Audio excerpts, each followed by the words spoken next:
Mummy जी, मायके से आपके लिए साड़ी आई है।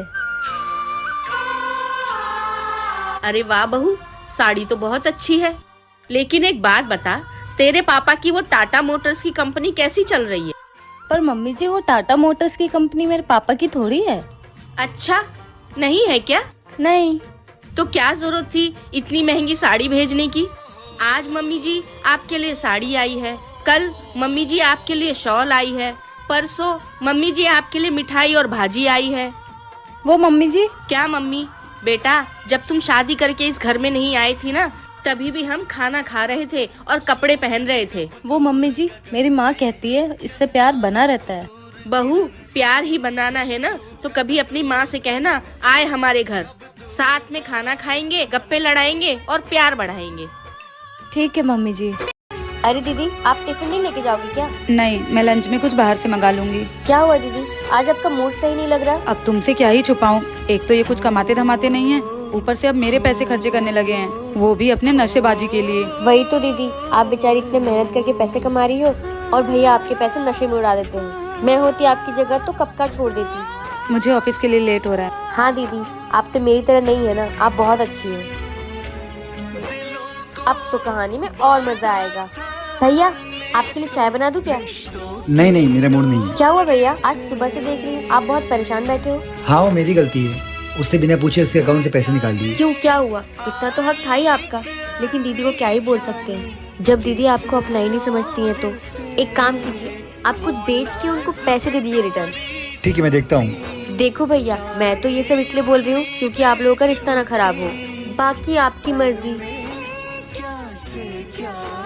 बहू, पानी ला, मेरी बेटी आई है। दीदी, ये लीजिए पानी। बहू, तुझको बोला था ना कि ये पल्लू सर के नीचे नहीं होना चाहिए, एक बार का कहा समझ में नहीं आता है। मम्मी जी, मैं काम कर रही थी इसलिए गिर गया। अच्छा, तुमने आज फिर सूट पहन लिया? मना किया था ना मैंने कि मेरे घर में सूट नहीं साड़ी पहनना है। मम्मी जी, साड़ी में घर का काम नहीं होता है। ज्यादा ड्रामा ना कर, अभी जाके साड़ी पहन। ठीक है मम्मी जी। माँ, आपने भाभी के साथ सही नहीं किया, मैं भी तो सूट पहनती हूँ ना।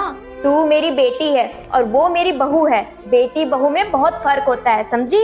हाँ माँ, आप सही कह रही हैं, बेटी बहू में फर्क होता है। और एक बात आप भी याद रखना, सास और माँ में भी फर्क होता है। अगर यही फर्क भाभी करना शुरू कर दी ना, तो कल के आप ये मत कहना कि बहू मुझे माँ नहीं मानती।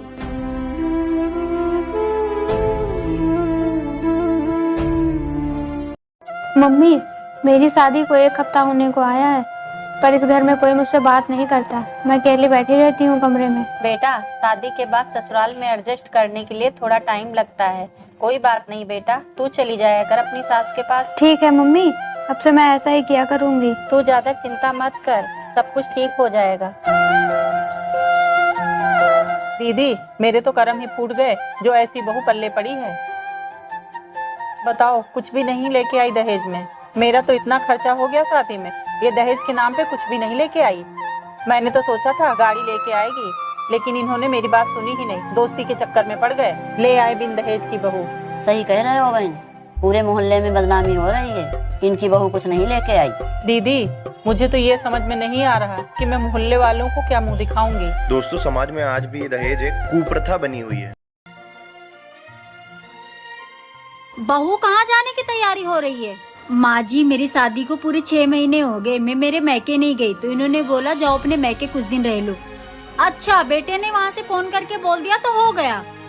बेटा बाहर रहता, उसे क्या पता घर में क्या हो रहा है, और इस घर के सारे फैसले मैं लेती हूँ। माँ जी, आप ही भेज दो ना मुझे मेरे मैके। तुझे इतनी जल्दी क्या पड़ी हुई अपने मैके जाने की? अभी तेरी शादी को सिर्फ 6 महीने हुए हैं, पहले हम लोगों के साथ घुल मिल जा, फिर भेज दूंगी तुझे मैके।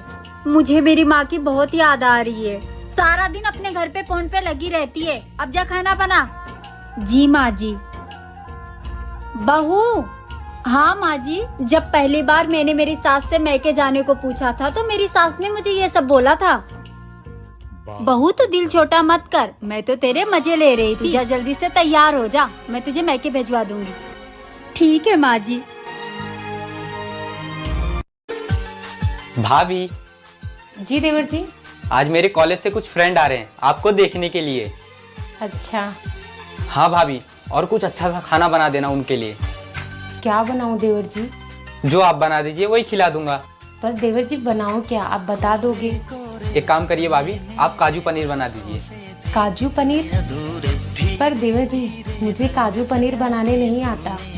अरे भाभी सिंपल है, आप YouTube पे सर्च कर लीजिए और कुछ मैं बता दूंगा। अच्छा देवर जी। और हाँ भाभी, मेरे दोस्तों को पापड़ बहुत पसंद है तो थोड़ा तल देना। ठीक है देवर जी। और वैसे आज भाभी आप बहुत खूबसूरत लग रही हो।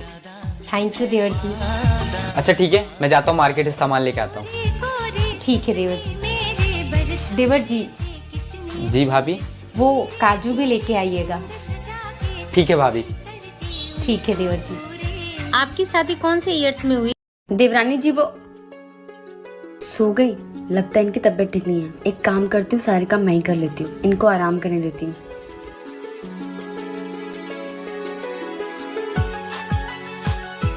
भाभी, अच्छा तो छोटी बहू आराम कर रही है और बड़ी बहू काम कर रही है। बहुत पटती है ना दोनों में। अभी इन दोनों की जोड़ी में आग लगाती हूँ। बड़ी भाभी, छोटी भाभी तो आराम से सो रही है और आप यहाँ पे काम कर रहे हो। वो देवरानी जी की तबीयत खराब थी ना, तो मैंने सोचा मैं ही काम कर देती हूँ, आज उनको आराम करने देती हूँ। भाभी देखना कहीं ऐसा ना हो जाए वो आराम कर करके इस घर की महारानी बन जाए और आप सारा काम करके इस घर की बस नौकरानी बन के रह जाओ। नहीं छोटी, इसमें नौकर वाली क्या बात है? वो काम करे या मैं काम करूँ, घर तो हम दोनों का ही है ना। अभी आपकी शादी नहीं हुई ना, जब आपकी शादी होगी तब आप अच्छे से समझ जाओगे रिश्तों की अहमियत। रिश्तों की कदर करने वाले ही रिश्ते बचा पाते हैं।